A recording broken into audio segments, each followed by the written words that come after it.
love and brutality. I walk the road of justice and morality.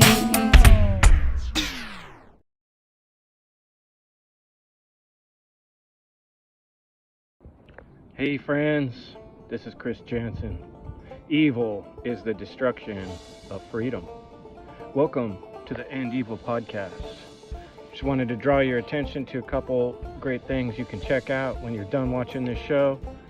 Pop on over to Twitch and check out Brandon Spencer's 24-hour, 24/7 live stream coming at you with truth, freedom, natural law, all the time, every day. Also want to bring your attention to Mondays. You can check out my good friend Crip Rick on Revolution Radio at 6 p.m. Eastern, 3 p.m. Pacific. And now, I have a great show for you. Thanks for joining me. Please stop on by to endevil.life and make a small donation or share something from the website. Subscribe to the channels and enjoy the show. Check out the chemtrails. Oh shit.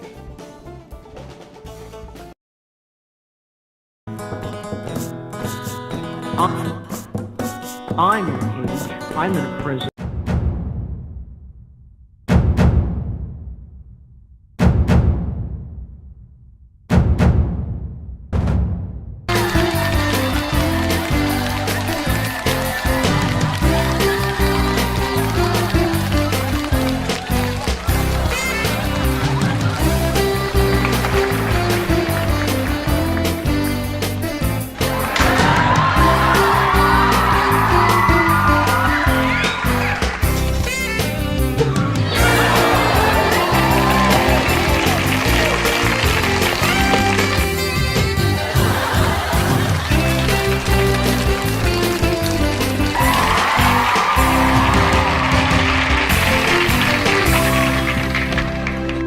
For quite some time now, Brandon Spencer and the boys, we've been asking around, do you got that natural law?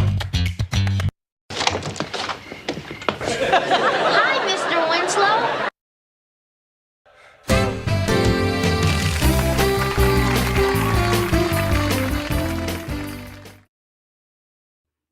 Hello. Welcome, folks. This is the One Great Work Warriors. My name is Chris Jansen. Welcome back to another episode. This is a special episode. As you saw the awesome intro, thanks Derek for the introductory music to today's Shitcom, where we're going to talk shit about the Shitcoms. And why are we going to talk shit about the Shitcoms? Because the Shitcoms are shitty, and they're blasting shit all over our society on a daily 24-hour basis and clogging up the works of the intelligence and the spiritual understanding of human beings in all kinds of weird and little subtle ways. They suck you in with the laugh tracks and the funny little tunes in the beginning, and that shit's just always playing in the background. I don't know how many people's houses I've been on where that crap's just playing all the time. Just this crap show, kind of a backdrop to everybody's life. But really, the One Great Work Warriors have assembled. Today, Brandon Spencer got his internet got struck by lightning or something, and he's trying to get back on. We hope you can make it to join us. But in the meantime, we got Jerry, Crip Rick, Jim Adams, and Derek Bartolocelli, and we're going to discuss shitcoms and their effect on us in life and how that affects natural law principles. So, Jim, will you be the first up guy? You got something to say about shitcoms? Well, I don't know if I'm the best choice for first, but yeah, man, I'll go for it. Because this topic kind of tricked me up a bit because I never really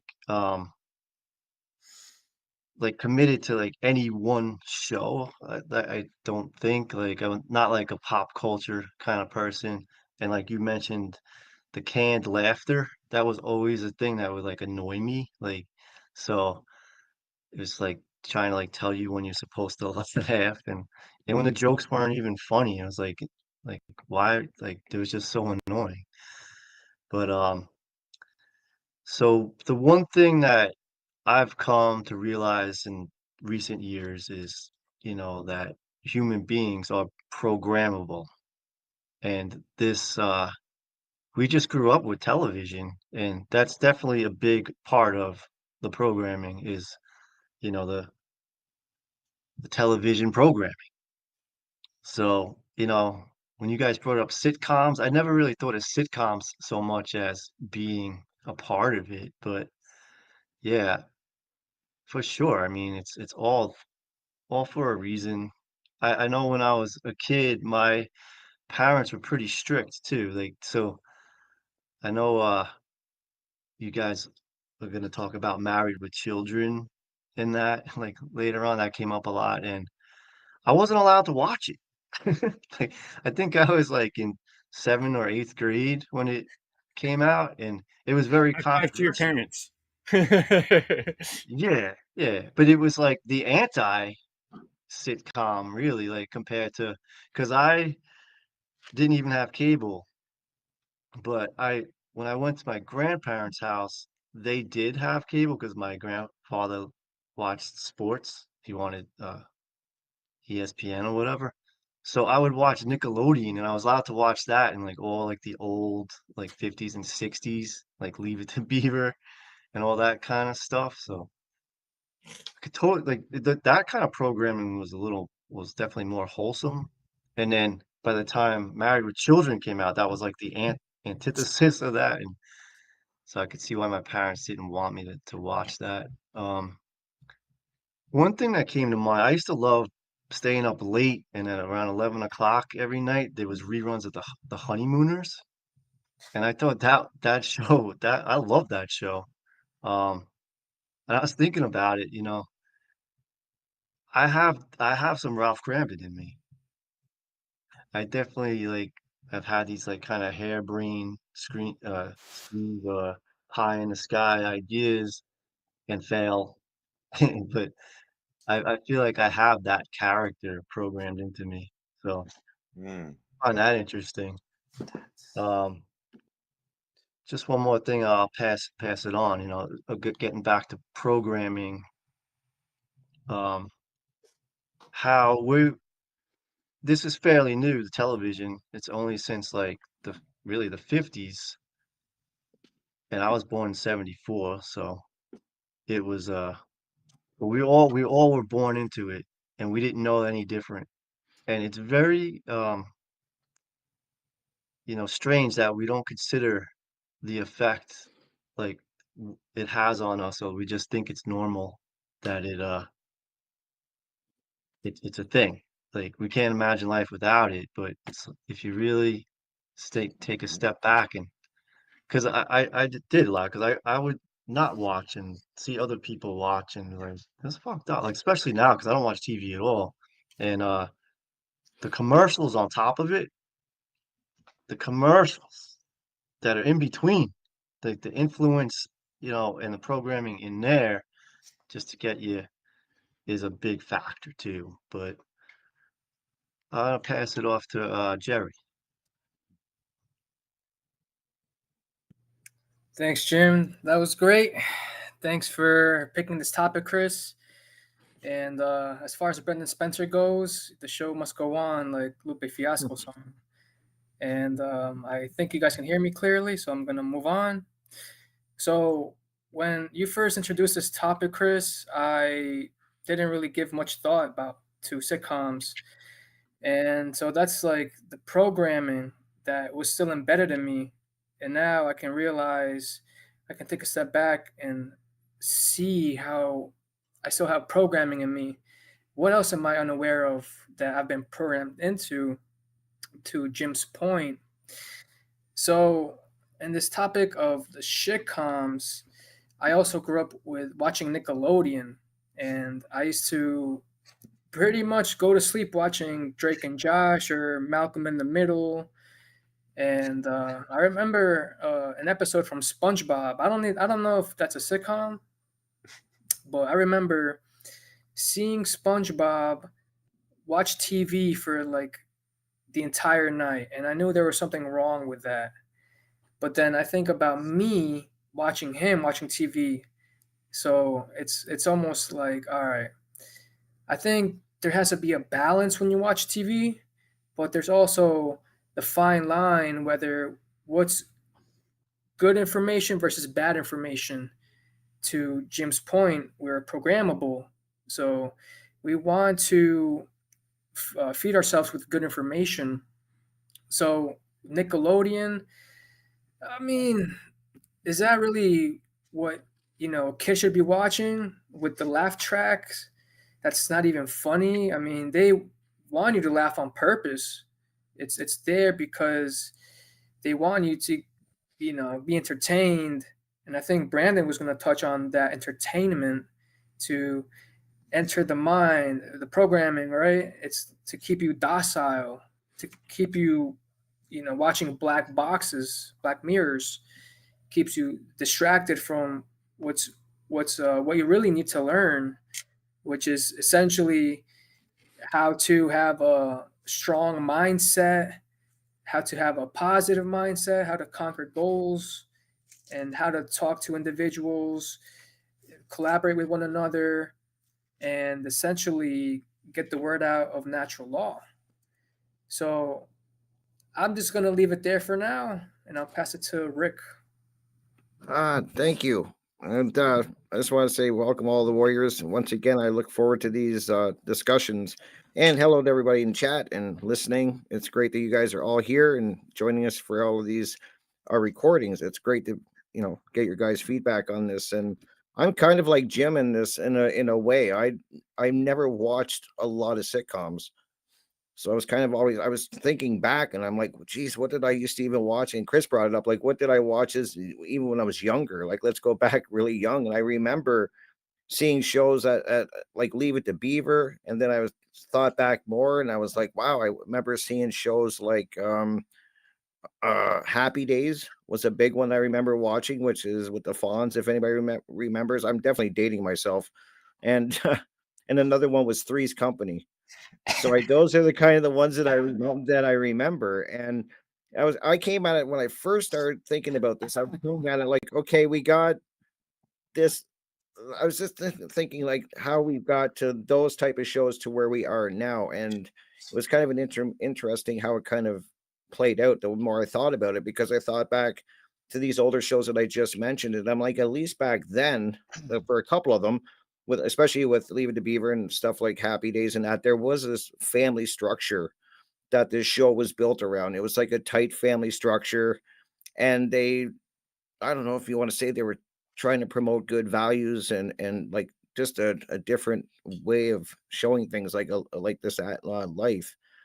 And I just remember seeing that, and it was definitely around these families. And Three's Company, that's another whole topic. That was kind of, I think, where they started going off and experimenting, because you had a guy living with two women, but he was supposedly had to play gay because he wasn't allowed to live with the two women if he wasn't. And so that's interesting in itself. But then I realized, the more I thought about it, that even those older shows weren't really showing real life.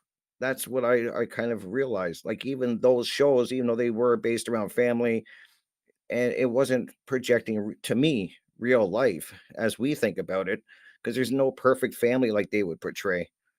Like, there wasn't these perfect families where that I was seeing on the screen when I saw other families that I hung around. It was like, that's so even those, even though they were better than for values and morals, and they were kind of, it was more normal than what we're seeing now. It's interesting how I've just kind of come full circle and realized that it's been I've thought about this a lot, because as I was saying, I haven't really watched a ton, especially newer sitcoms. I do watch a lot of documentaries, and I watch other types of series, but I'm not much for the comedy ones. So it's just interesting. The big one that I watched was Married with Children, which I'm sure we're going to get into. That one I definitely dove into. I've seen every season episode multiple times. So I have seen follow through on one. So yeah, that's just kind of, I'll leave it at that and add on to it in a bit. But I don't know who wants to take it next. Chris, you want to kind of build on that? I think Derek's up. Okay, Derek's good. Yeah, sure. Let's go.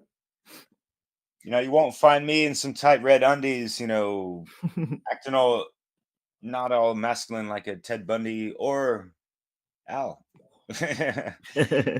He was not really my pal, although I did watch some of those episodes growing up, and like it was just so like off-centered. I wasn't like feeling it, although like yeah, the laugh track just keeps you entertained in that sense. And yeah, Jerry, the word entertainment etymologically means to enter the mind and hold it. Entre in French means this is all Latin based, but in France, huh? What about the Olympics? No, no, I just live here, by the way. Mais oui, les amis. Entretien mon. Mon is, ment, the mind. Tien means to hold in French, or tain in Latin, and then entrer, entre, enter, the dragon. No, just kidding. Or the year of the wooden dragon, as we're in. But yeah, Jim, I really love what you said, and like just taking it back from the beginning, because this is where people need to kind of be based off of, right? To understand, like, okay, where did this come from? Who invented it? And how did it just, evolve from there? And you've noticed and I spoke about this in a recording for Dissolving the Divide last night with Zeralath Immortal, and just talking about like you can see from the generational evolution with technology, it's like up here, yet the dialogue and the writing of shitcoms or whatever the fuck, it doesn't match this. And it's the same with a lot of other television programming. We could say that it's on purpose if you go into the works of Bill Cooper, where, like the Naval Intelligence, Agency and that kind of stuff, which is just a branch of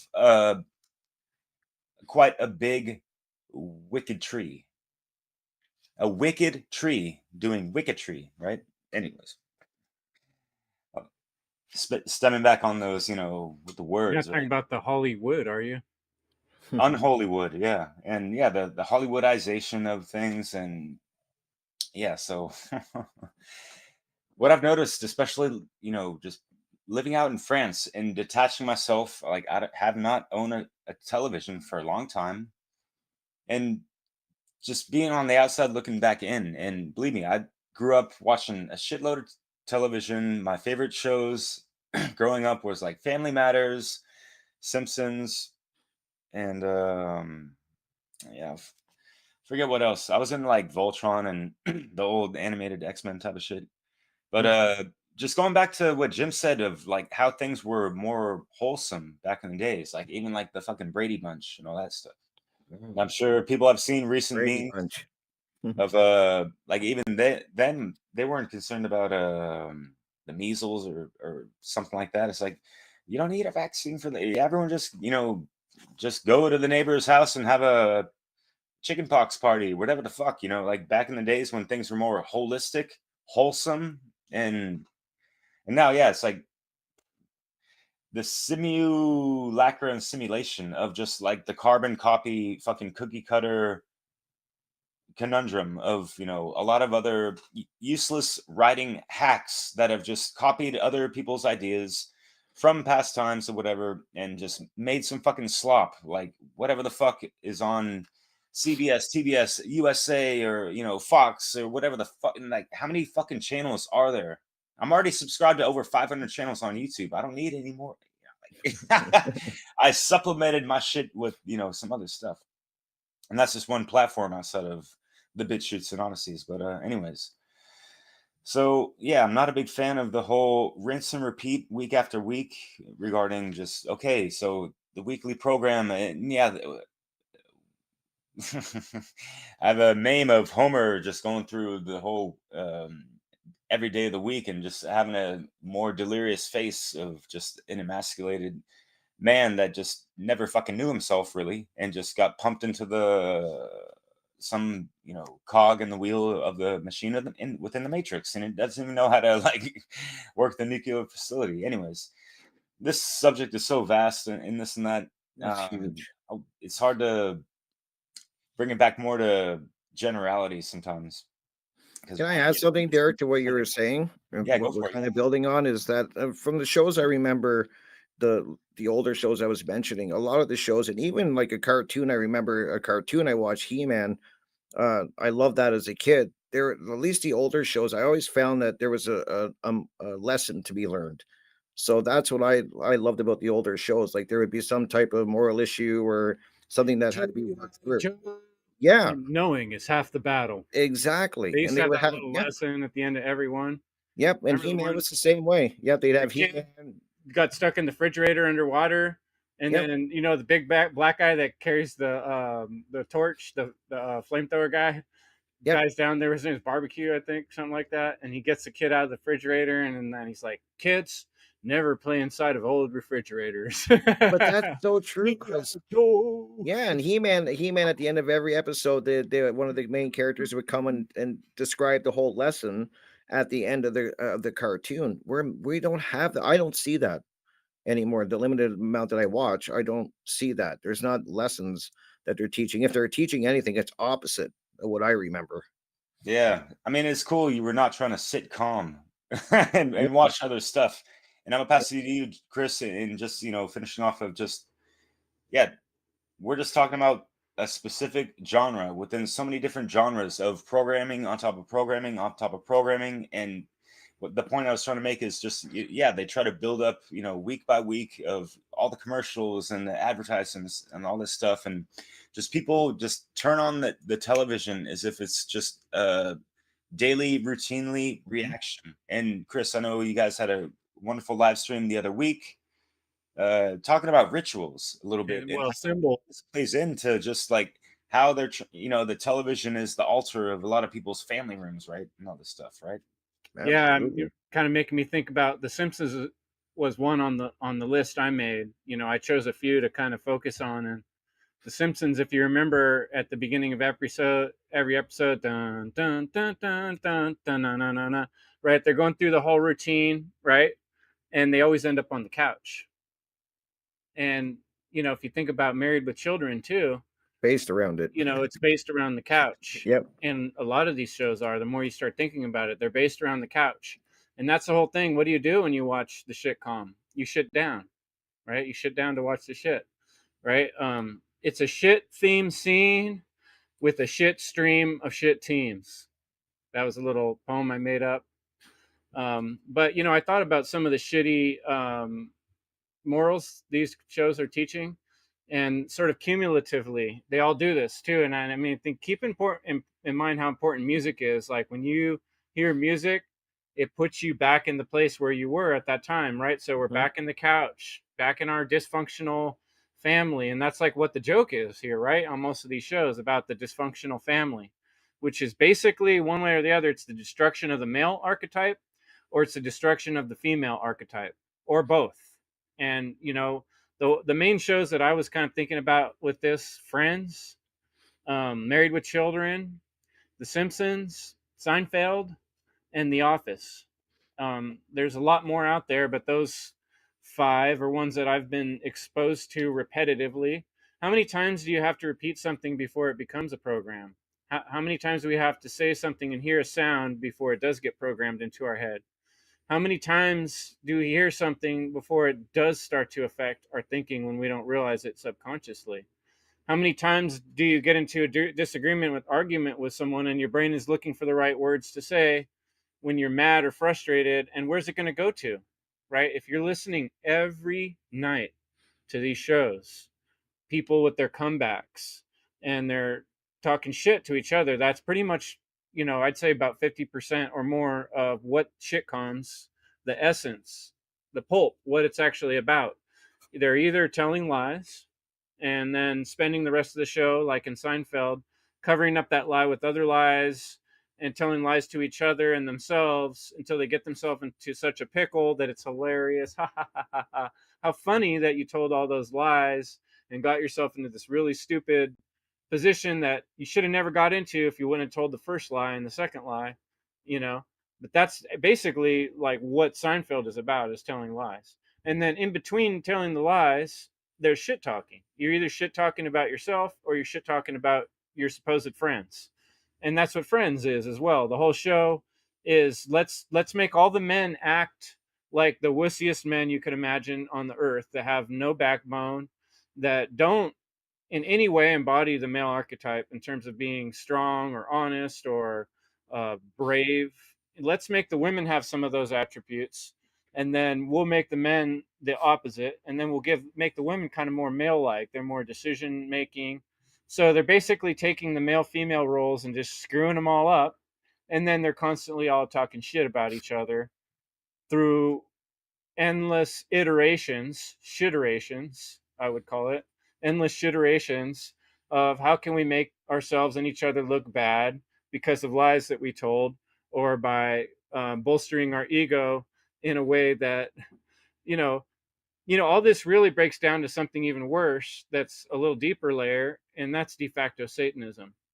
And that's basically what all this is. It's worship of the ego and being distracted by the most useless and mundane and non-divine and non-important items we can think of.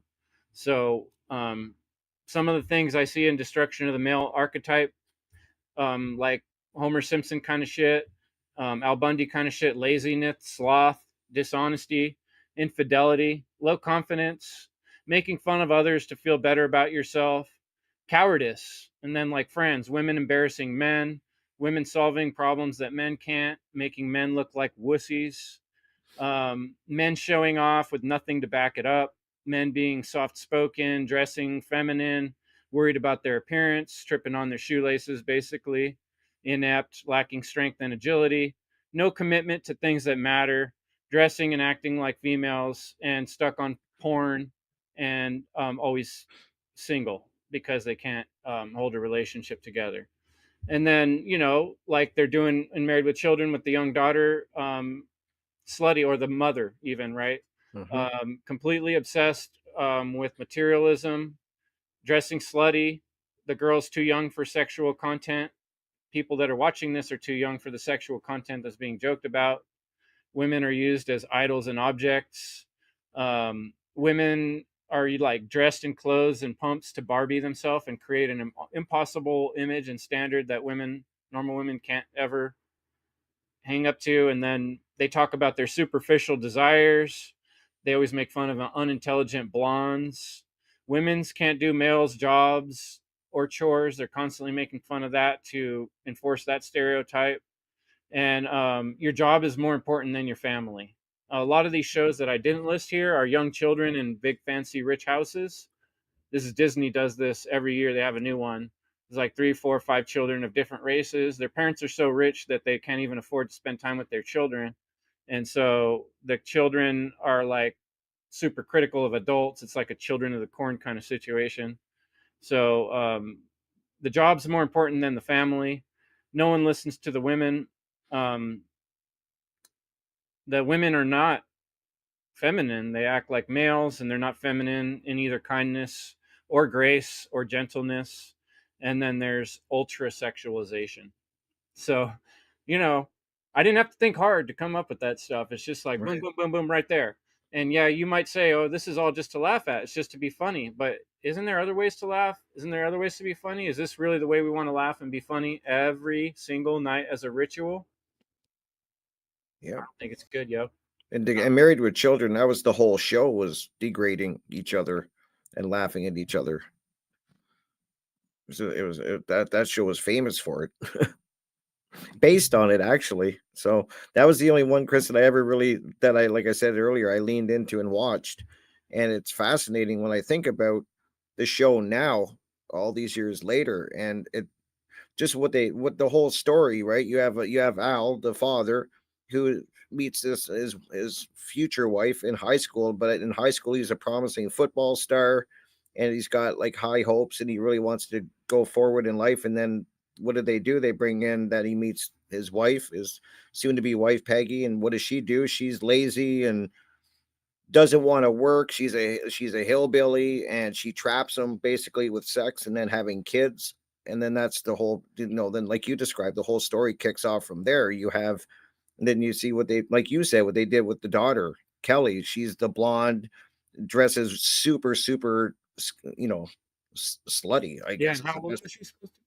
Yeah, she was like 16 or 15 or something like that. When did the show start? They were still like almost preteen, and also Oh, absolutely. And they were dressing her even back then. If you go the earlier episodes, Hell slutty. yeah, really slutty for her age. And then you have Bud, the son, who's basically a pervert. That's all his whole thing is. And it's a really wild show when you break it down. Like it's everything like we were describing what Chris was saying. Peggy doesn't want his wife doesn't want to work at all. She degrades him constantly, that he's not good in bed, that he doesn't make enough money, he doesn't provide all the comforts that she wants, and just really degrades him. That's what every episode is basically. And then Al's walking around miserable. He hates his job, he hates his wife, he hates his kids, he hates his neighbors. And this is the type of show, and it's really, to me, that was one of the really big shows that started going in that direction, that was starting to push a lot of boundaries, I think. yeah. And I'll just add something real quick. And Jim, I know you're next on deck, but aside from laugh tracks, did you guys catch when I forget the young girl's name, but when she would step on the scene, it wouldn't be laugh track. It'd be more like cat call, whistling, that kind of stuff. Like Mhm. what's up with that? And what kind of programming did that do for the young male youth since that time? And how many women have been catcalled based off of that kind of bullshit? You're right. Yeah. And it's not to say like, Yeah. oh, it's the fault of the creators of Married with Children. No, it's everyone needs to take their own goddamn fucking responsibility and look at these things for what the fuck they are. Art or media or whatever the fuck. And also, can we Well, not look at Jim's things parents didn't let him watch it. You know what I mean? Some parents Yeah. didn't. And that's the discernment, right? Like, should we really be watching this every night? You know? Yeah. Sorry to interrupt you, Derek, Yeah. but the responsibility is in the viewers too, not just the makers. Yeah. So I think the whole point of this, conversation we're having is to point out the effect, right? Like the cause and effect, like the effect that these sitcoms and well, like television are causing, right? So and that it's intentional. So like what good is coming out of it? Like is this really like progress for us, or is this elevating the consciousness? No, it's totally um keeping us down, right? It's like everything Chris said, that was a great breakdown of all the effects that these shows are causing. And I remember a while back seeing Carlos Santana just in a random interview talking about this kind of stuff and saying like how we could just why are we watching all this crap on TV? Like he's like if he said if he had control, he would always be putting out beautiful stuff like babies being born and like just like very positive stuff, uplifting stuff. And that's just not the case. This stuff, even though it is like subliminal, a lot of it, and just like I said before, and Rick said, it's like we think it's normal. Like we don't consider, like, gotta really consider, like, what, this is causing. And stop thinking that it's normal. I remember seeing too that documentary, The Century of the Self, over a decade ago, and that really changed my perspective. Like, once I got it, that got into Edward Bernays and how he's the mastermind behind like commercials and the influence on television and also the shows too, like how that you know affected people. And once I saw that and got that, I kind of just like that's when really would stop watching TV. That's it's kind of like that scene in Raiders of the Lost Ark at the end when he's just like, "Don't look, don't look, Marion," like, and they're the only ones who lived, like, don't look at that shit.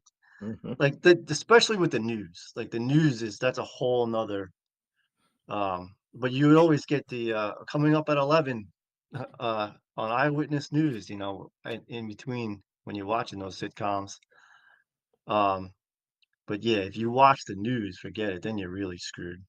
But, um, so I always kinda kept that in mind, like, just don't look at it and you'll be okay. But, like, it is disturbing that most people don't even come to that realization. They're just they're in it, like the Matrix, like, don't even give it a second thought. Like, just, this is just normal. It's not. So, I would probably just keep hammering on that, like, we have to stop thinking it's normal and just, like, take a step back, and I could probably the first thing to understand is that we are programmable. So, For sure. once you understand that, then you can think about changing the programs. So, back to you, Jerry. Oh, thanks, Jim. That brought up a thought when I read the book, The Four Agreements, how we have these names, right? And it's like we carry them because that's what we were called. But really, you know, it's a human fabrication. And we get so attached to these material things, but we need to look within, be spiritual. And I just think about my childhood when I think about this topic. I said, "Hey, I'm not gonna be Homer Simpson. I'm good. Like I can have this drink. I'll be fine." And I mean, that's like a common thought, though. It's like that's what everybody else is saying. Oh, that's not gonna be me. I'm not gonna fall for the trap. But we're dealing with master psychologists here, and it's like we're mice in a test, and they're manipulating us. So seeing it from that angle, I can now see, all right, I'm in some trouble. Because I'll give an example. I started watching Dexter not too long ago because Mark Passios, he brought that series up when he was talking about psychopaths. So I was curious to see a show about that. And then I don't know, I binge watched about 2 seasons and then this was about last year, around last year, and then I started watching it again because I was on Netflix, or I thought, hey, what can I watch right now? And then I saw Dexter, and I said, all right, I'm gonna pick back up from where I left off, and then I binge watched the rest of the 6 seasons, Oh, It ain't and no sitcom, man. What the hell? wow. that's not a sitcom, no. But my point is that I I was watching it because I had a good intention to learn about psychopaths, but I ended up sort of not being too productive. So that's like my point with these whole shitcoms. It's what did I really get out of this? Like the reason why I was watching this was because hey, I wanted to have good times, right? Laugh. I think we all want laughter. So I'll bring up this one slide from Richard Grove, or matter of fact, I'll just give a quote of his. He says, um, "Comedy is when the incongruity which arises does not directly threaten your freedom." And a lot of these sitcoms are threatening our freedom if we get too attached to them and not care about the truth. I'll pass it to you, Rick. Good points, man. And I get what you're saying about Dexter and stuff. That's a whole. We could do another show just on shows like that and reality, so-called reality shows, which I kind of talked about before we recorded. But I get it, and I want to say to people like you have to. It's definitely mind control. Like, and I think Jim, you touched on that. That there, it's programming. They call it that for a reason. And Chris kind of proved it when he said the GI. He sang the GI Joe song kind of there when we were talking about it, and I could definitely sing the Married with Children intro perfectly. So It's getting in there, guys. Don't tell me it's not getting in there at some degree, and that is very dangerous. And you may think it's just laughing, I'm sure a lot of people are saying, "I just watch it to laugh. It doesn't affect anything. It doesn't mean anything. I'm just sitting there, watching it to giggle and stuff." You may be doing that, but the message behind those laughs and what they're getting into your mind is very dangerous, and you have to be aware of that. So Well, that's all I can add. who brought up commercials? Commercials are If crazy now. if commercials did not work, why would they put so much money? You know how Exactly. much the airtime for commercials used to cost? I mean, I know the whole industry Mhm, has changed now, but used to be, I mean, that's what would fund the shitcoms. It wasn't mhm, the shitcoms that made the money, it was the commercials. And how do commercials work? By repetition, by programming your mind. So then when you go to the store, you remember that fun song with the girls with the big boobs, and then you see the gum, and you just grab the gum and you're like, oh, I'll buy some Big Red. I love big boobs. mhm. And it reminds me of that time when I was at the lake with those hot blonde chicks. Was that me? It doesn't matter. I got gum. You know what I mean? It's Like so they, powerful. Bernays programming kind of stuff, they understand how that stuff works on your mind. If you like Mhm, big boobs and the color red, and it's right there next to the check stand, and you saw it a billion freaking times every day for the last billion weeks, you're going to buy the gum. It's just how humans are. And it's the same way with all the subliminal messages and archetypes, like I talked about, the way they're shitifying the male and female archetypes. mhm. It gets into your head, and then you get in an argument with your girlfriend, and you hear the laugh track in the background, and you give the same stupid answer you heard Ross give or whatever, right? You don't even realize you're doing it because it's so baked into your brain because you've heard it a billion times and you don't even know it's in there going over and over and over and over. And I thought about, like, what are the morals they teach? Here's the morals they teach: lying is funny. Mhm, Lies are a good way to deal with tricky situations. Always avoid confrontation. Don't tell people what you really think. Always talk about people when they're not in around in a different way than when they're there. Always choose personal comfort over all else. Always avoid responsibility. Always take the easiest path forward. Always laugh at others' misfortunes. Always look for a way to get something for free, even if you have to lie to get it.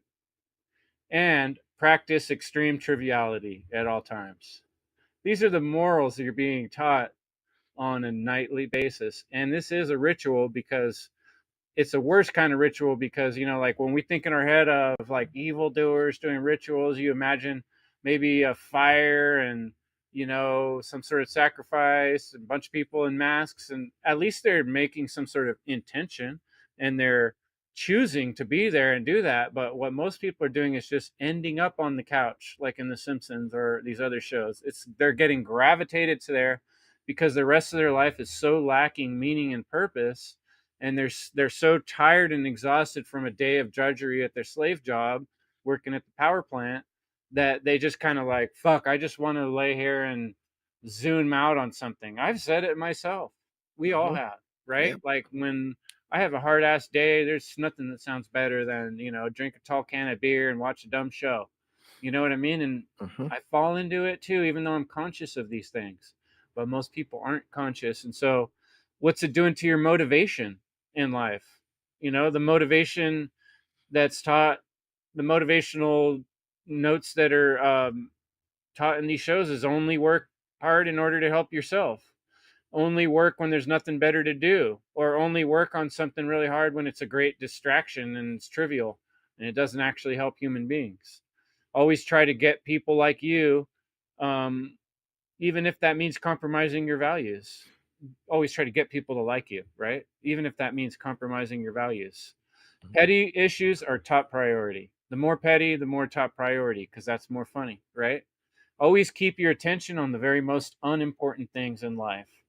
And that's why I brought some of the pictures, some of the slides I made of. There was a particular Friends episode where it was supposed to be Thanksgiving, and they spend the whole episode in this big ego battle between the females and the males of who can win a football game. And trying to make each other look stupid, flirting with this girl in the park, it's all really trivial. It's an ego battle, and it's all based on sort of like a false ego claim in the beginning and a series of lies in between to make it more funny. Instead of, okay, we're supposed to be getting together and watching this for Thanksgiving. And I shit you not, millions of families across the country that night were sitting there watching Friends around their dead turkeys and laughing about it and not really thinking about it consciously, that they're doing a ritual of, becoming like programmed into Satanism, basically. Hmm. That's really what it is. I'll pass Yeah. it on. Yeah, real quick. Yeah, and I appreciate you sharing, kind of things that we've all been subjected to and have kind of just fallen into, whatever, in regards to like toxic habits and routines, rituals, right? Yeah, like you did a hard day of work. You want to get that some kind of gratification and just, ease back and relax. Maybe sit calm after a rough day, right? And fuck. With the television and the couch, it's already, like you're entering into lazy city because yeah, that couch will make you slouch. And I'm not trying to come at it like a grouch or anything like that. There's nothing wrong with the couch. It's just, something made for people, but it's just the symbolism of it, right? And so a lot of these, with the uptick of technology, what kind of alpha waves, times whatever, have been pumped through these screens to the viewer of them. So there's other things, metaphysically speaking, to keep in mind with these things, as well as yeah, subliminal messaging and all that stuff. Yeah. um yeah, you mentioned, Seinfeld and this and that. And I watched a good deal of that, especially back home last year with my mom.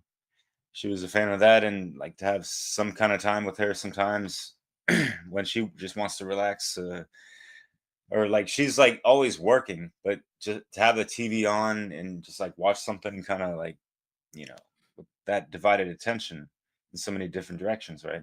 As if television isn't divisive enough with our attention and whatever else that programs us to whatever we're subjected to, and to whatever degree that people take these things for. And what I wanted to mention at the tail end of the whole Bundy situation is that, yeah, we can see the raunchy, you know, slap dick humor of all that stuff, and blah blah blah. And we could, look at these things through apophatic eyes, meaning like, yep, I even felt this before I had some grand awakening and looked into esoteric, whatever the hell. I already, understood, sociology and just like, human behavior on a pretty conscious level of just in looking at things on television, like, who the fuck would do that? Or like, like, why would I do that? All right, I'm learning what not to do from these people more than what to do. But yeah, Jim, with the, the whole wholesomeness, and some of you guys brought up some things of, yeah, Chris, like what's the moral to the story? What's the message involved? And yeah, like knowing is half the battle. What's the rest, right? Like, or is knowing a third of the battle if we're taking it to the trivium, huh? Anyways. Good point. Griff, I'm gonna pass it to you because it's probably your turn. But I mean, GI Joe's not a sitcom, obviously, but I remember Family Matters. I brought that up because I remember watching that, and yeah, Steve Urkel is just off the wall like silliness, and you got to take that as the grain of salt that he is, or whatever, and not be salty about it, right? But Mhm. or take a grain of sand if you understand the plan of the program. Anyways, um, I love the fact that yeah, sometimes it'd be overly obvious of the problem that in the plot that they're getting into and what the story is building up to, but you see them trying to resolve something at the end of almost every episode. and that's really kind of cool to see. Even if it's can kind of be silly and stuff, you get that little, sense or gold nugget of morality, and that's kind of, what we're more aligned to, and we could see these things.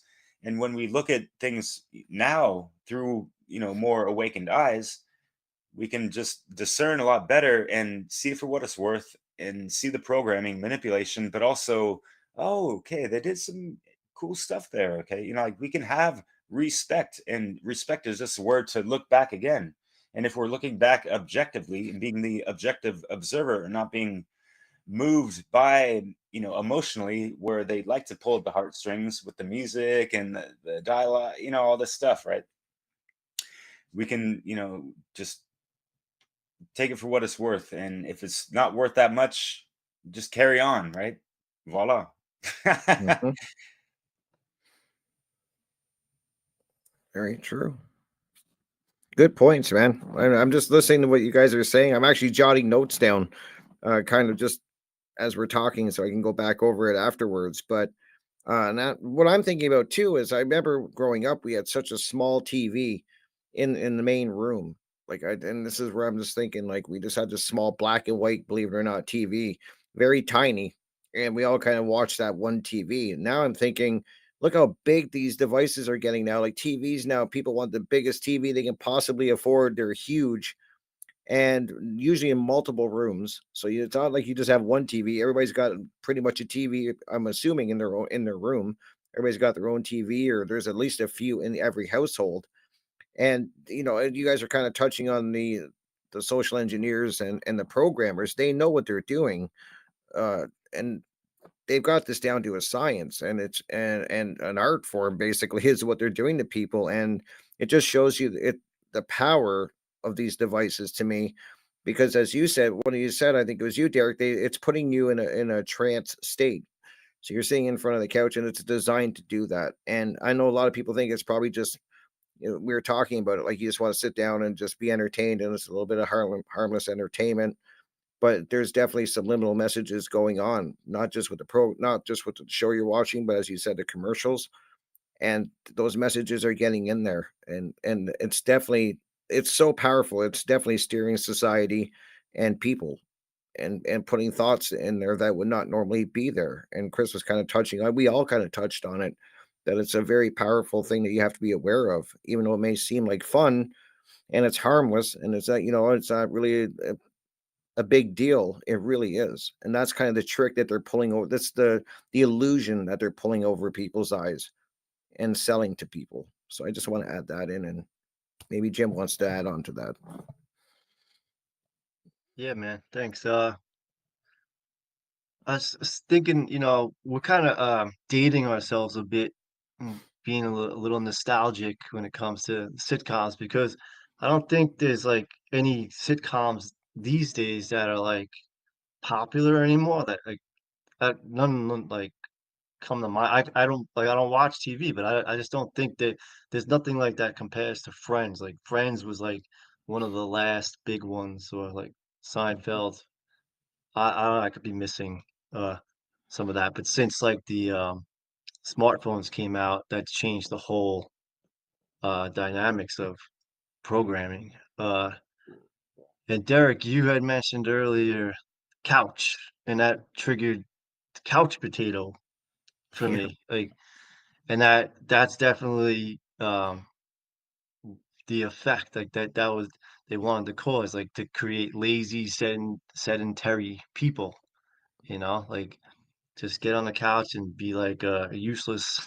Like that's the goal, like Chris was saying too, like the end of the day, just be a couch potato. Like, and these days you also said like we do have these big screens, but it seems like kids prefer to watch movies on their little phone over Hmm.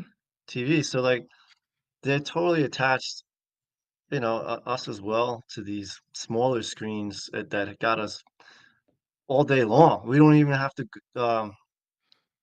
come home from work anymore and what become lazy sedentary people. We just pull the thing out of our pocket Good and point. can Yeah. become that lazy sedentary person just wherever you are. But I was thinking, since the one good thing is like we do have so much more choices these days. Where when we were kids, there was a lot less. Like it was just the sitcoms. So, and I know YouTube isn't a great example because they can be uh I don't know why I can't think of that easy word, but prohibitive or whatever. What am I thinking of? Provocative. No, like they take your shit off, shit down. Oh, Uh, banning. I canceled. don't know why I can't. What? Copyright. Canceled. No. Talking Yeah, about like they copyright, whatever. Censoring. pre Censoring. censor, yeah, they There's censor, do a lot of sorry, like, there you but go.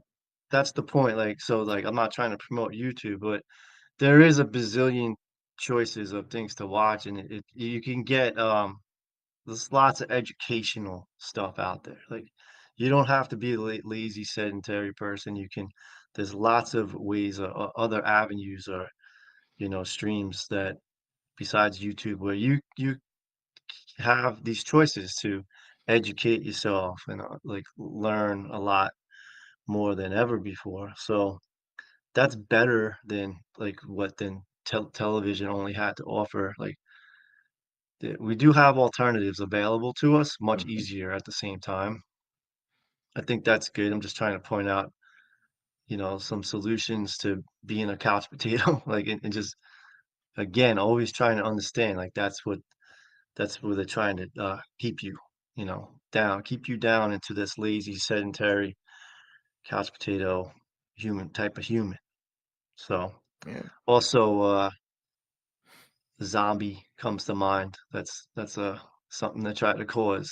So pass it on to Jerry. Thanks, Jim. I'm still working on my active listening skills because I caught myself wanting to jump in there, but I'm like, nah, just listen to what Jim is saying. Wait till he's finished. He made a great point about the couch potato thing. But now that it's my time to speak, I guess I'll just bring up the solutions, right? Like, yes, I already talked about the negative sides. And then this came to mind. I was watching Brandon's 24/7 live stream last night, and Mark Passio's Fear of Sacrifice in the Freedom Movement presentation was on. And it's like, yes, I grew up with the sitcom, the shitcoms, and like, I got to let that go, essentially. And I know Leslie Powers talks about letting go about that stuff in her Alive and Thriving series. And it's like, I have to look at the shit comes from all aspects, not just what I want to see. So ignorance is evil, and just talking about this with you guys, I've learned that yes, revisiting the shit comes, I've noticed it just seems really dumb. There's always, at least from what I've noticed, there's one person that's just really like they just act like they're retarded, and it's like they do it for giggles and laughter. And then one thing you brought up, Jim, was they basic they want your attention. So it's all a war for attention, for our most valuable resource along with our time. So they don't want us to learn natural law.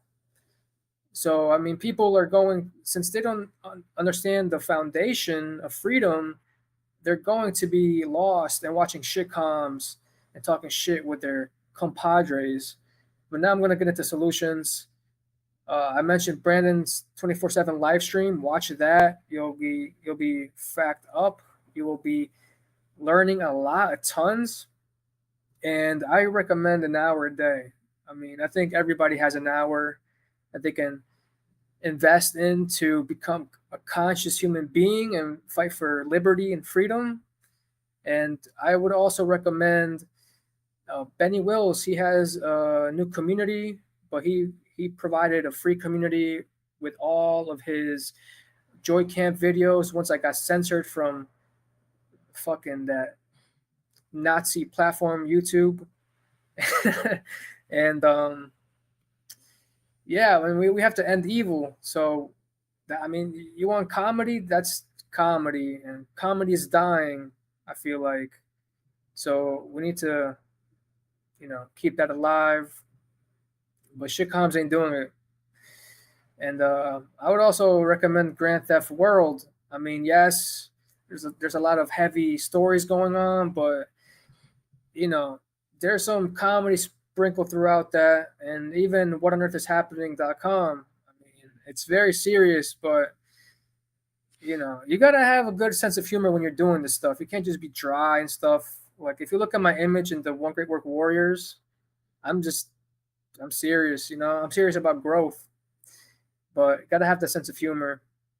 All right, Rick, I'll pass it to you. Awesome. And what you just said, Jerry, is amazing, and it fits in perfect to what I was going to wrap up with. And you brought up the word attention, that is what they're fighting for. They're fighting for our attention. And yeah, there's so many more things we can watch now. It's endless. I mean, it really is. So my advice would be is you have to be very mindful of what you're watching and where you're focusing your attention. So what shows are you watching, and are you getting any value of them? Are you learning anything? Is it improving you in any way? Or is it just you're just watching junk food basically for your brain? So I think that's really important. I that's why I've said at the beginning, I watch more documentaries than anything. I'm usually watching a documentary or a presentation by somebody or something that I'm trying to learn and improve myself and learn more about truth. I'm always trying to grow. So that's mostly where all my attention goes to. And I'm very mindful of that. Do I slip off the path and watch something silly once in a while or get distracted by something? I'm just like everyone else. Of course I do, but I have to be mindful of that and then kind of reel that back in and get more focused. So that's my advice is there is incredible content all over. You just have to be willing to search it out and watch it and put the time in. A lot of the presentations that we all watch are and so important, but there's some of them that are really long. There's some of them that are 7, 8 hours long, and a lot of people I've tried to get people to watch stuff that's of value that's that long, and they won't. They just complain endlessly about how long it is. But they'll watch a sitcom. They'll binge watch a sitcom over a weekend and put 6, 7 series behind them in a weekend. But you ask them to watch something of importance for that 7 or 8 hours, even sometimes an hour, and they'll complain about it. So just be mindful of what you're watching and what you're taking in because it does matter. And I'll pass it to Derek. Yeah, it does matter a lot more than the symbolic Al Bundy slouched on the couch with half his hand down his fucking pants. And this doesn't go for just like people in that generation in that specific scene, but I've seen this just in real life with like bros or whoever the fuck, whatever age, like just like with their hand like all the way in their pants, like feeling themselves, like talking to people in public, like what the fuck you fucking doing, guy? Like straight up. I don't get that shit. Is it like a posture of masculinity, whatever the fuck kind of pseudo bullshit? Anyways, like on the flip side, you got a bunch of nerds on Big Bang Theory with a small wang theory on what it really takes to be a man and how to be intimate with a woman and just like actually be integrated and in interact with life and other people. Like you see the most awkward social skills imaginable on the screens and this and that, and like people actually love this shit, and I've just been wondering why for the longest time sometimes. And yeah, like it's hard to like focus on. It's not hard, but I got so many different notes on so many different things. But yeah, Jerry, I feel you on the solutions and all that. I just had to pause to get a laugh track, like it's like this weird way of you see people in a staged situation the whole time. I mean, imagine, having a coffee with your friends. Do you think, the whole place is silent around your sacred little space that, the cameras focus on, that kind of stuff? Like, there's billions of people on this earth, and you see these shows and they're focalized on these people as if they're the stars of life, even though they're doing some of the most mundane shit, and fumbling around and bumbling and mumbling and all this stuff. And like the whole thing with Friends, I mean, I watched a good amount of that because my ex-wife, she learned a good amount of English from watching Friends. Believe it or not, she's from Tahiti, French Polynesia. Like French is her main language. That's kind of why I'm here. Much love to her, yo.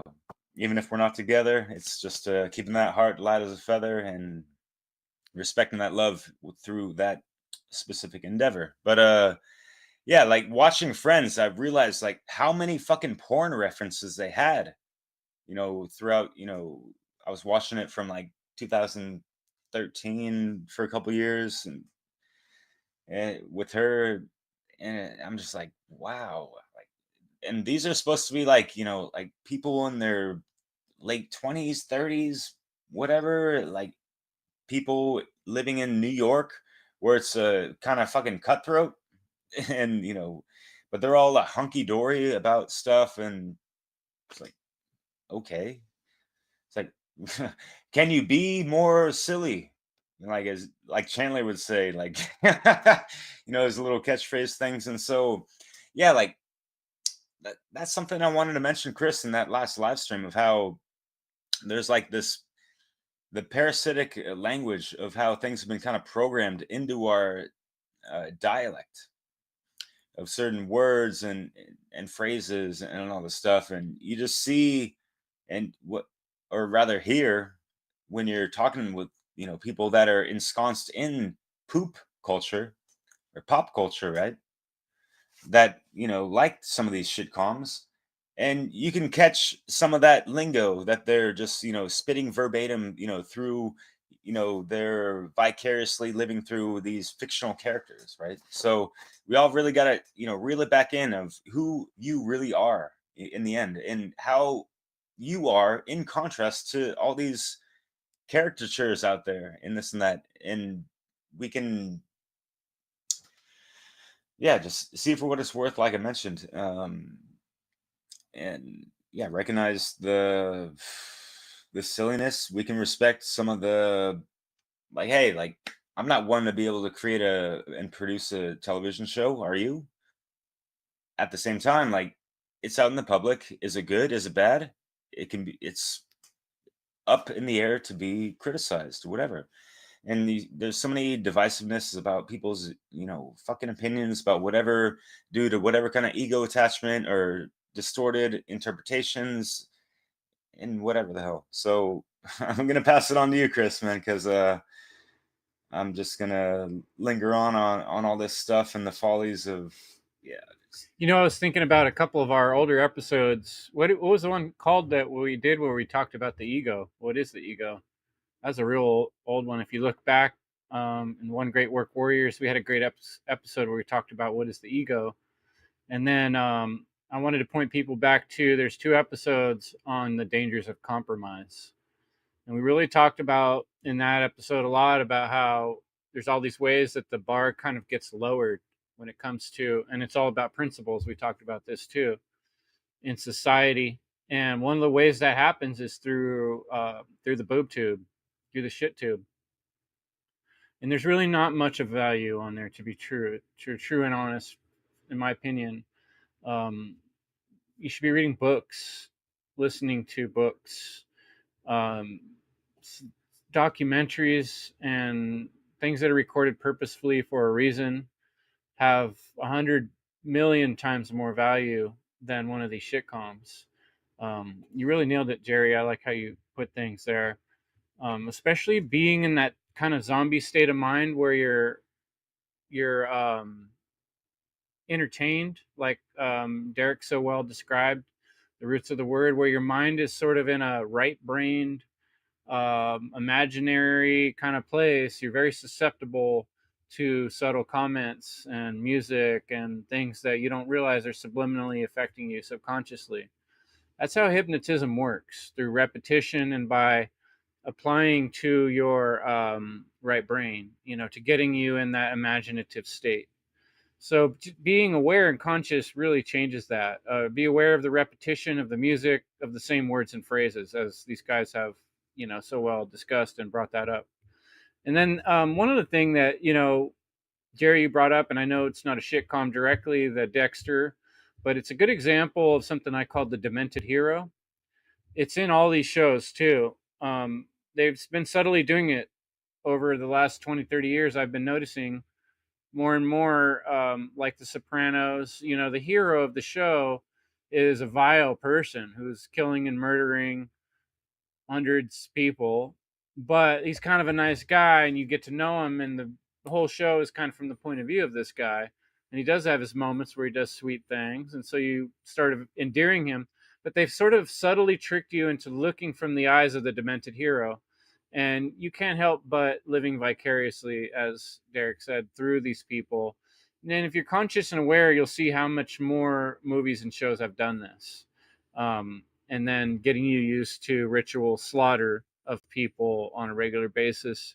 That is ritual murder and slaughter. If you're not conscious and aware, you're just part of it. You're like you're a happy acolyte of evil, if you're just unconsciously letting yourself zombify into that. So the solution is overall on this stuff being conscious, and it can be fun to go back and watch some of these shows, find the symbolism, find the things they're saying that are satanic, and if you look at these things from that point of view, it gives you ideas for content.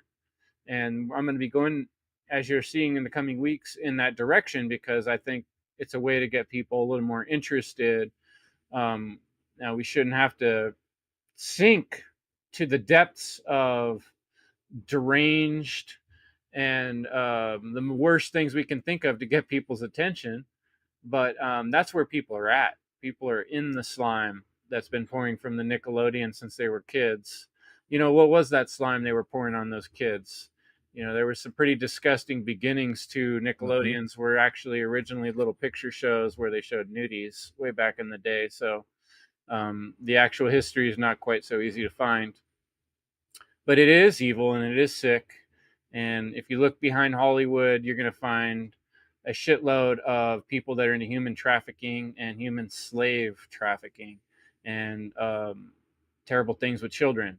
And Hollywood promotes this. So should we be spending our money and putting our conscious time and energy into supporting their bullshit, or should we separate from that? That's why we're creating content that is wholesome, that does poke holes in the lies, and that does show you a way out of the matrix. It's your choice as the listener whether you're gonna follow the white rabbit or sink into the mire with the rest of the zombies and becoming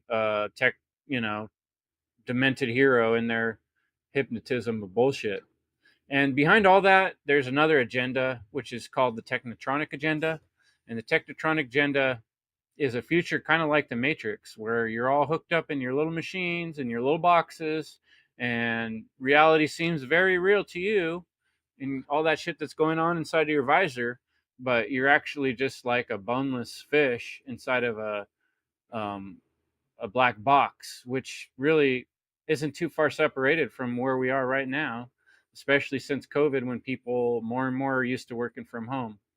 The old days were working in an office, and I'll end it by talking a little bit about the office. The office is an allegory for all you people and what we're doing in life, and the sad, depressed nature that almost all humans are in when they realize that they're partitioned off and cubicled from the people right next to them. And the best thing they can do with their day is think of jokes to pull, and putting sand in their neighbor's desk, or hiding your stapler, and people are to the point of ready to fight over a stapler. That's where we're at. It's just making fun of you. It's making fun of your life that doesn't have any fucking meaning or purpose. Don't let that be you. You know what I mean? Look at the hero on The Office with Steve Carell, who's the manager of this office, is constantly just lying to his own people and doing whatever he can to save his own fragile ego, and acting like a psychopath in so many ways. And it's funny, but you wind up kind of liking him, and you're hanging out with these people every night. These are your best friends. This is who you go home and hang out with every fucking night. That's a shame. It's a shame. Shame on you if that's what you're doing. Really. Get a better life. Get a real fucking life. Get something to care about. Do something worthwhile with your fucking time. And get off of that crack. It is crack, basically. It's just watching that stuff day in and day out. So obviously I'm not too fond of the shitcoms. Obviously I've watched them and they have sunk in, and I'm bitter about it, and I'm filtering through all the bullshit they left in my head, and I probably will be the rest of my life. But this stuff's real, folks, and you gotta be conscious of it. Otherwise, it's destroying you and your family and your future and your children's future. And it's not just the shitcoms. That's one small little bit. That's one part of the wall of the matrix around you to build that technotronic agenda I'm talking about. That if we don't wake up, then we will be enslaved even worse than we already are. So game on, folks. Let's do something about this. Start putting out some content.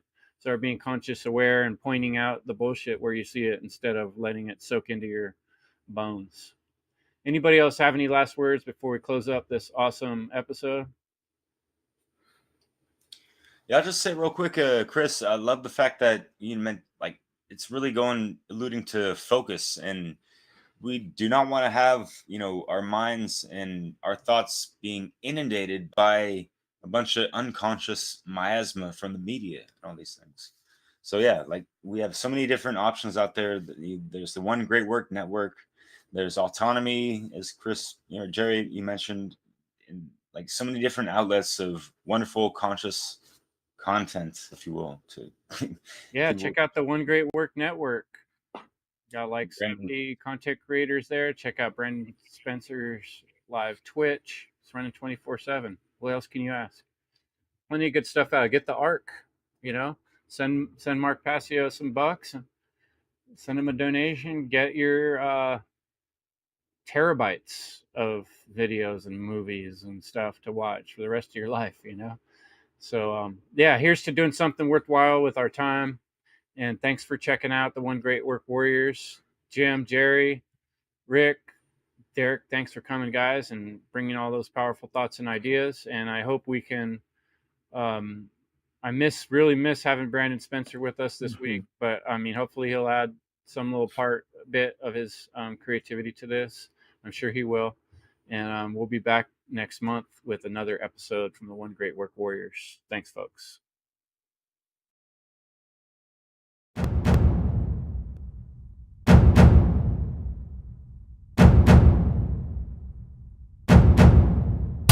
In this world of love and brutality, I walk the road of justice and morality.